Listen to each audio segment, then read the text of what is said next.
আমরা এখানে যারা আছি সবাই বাংলাদেশ রেলওয়েতে জব করে। এরা হচ্ছে ওয়েমেন আর আমি ভিডিও করছি গেটম্যান।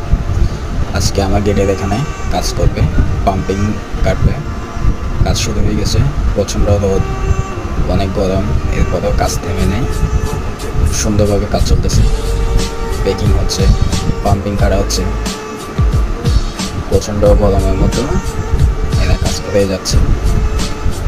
যে জায়গাগুলোতে পাম্পিং রয়েছে সুন্দর করে পাথরগুলা বের করে আবার নতুন করে দিচ্ছে। পাম্পিং হচ্ছে এমন একটা জিনিস, এই যে স্লিভারের নিচে বাতাস জমে যায়, পানি জমে যায় বর্ষাকালে। তো অতএব রোদ বৃষ্টি ঝড় ওদেরকে কোনো কিছু থামিয়ে রাখতে পারে না। সবসময় সর্বদা রেলকে নিরাপদে চলাচল করার জন্য রেল লাইনে কাজ করে যাচ্ছে নিজের জীবনের ঝুঁকি দিয়ে।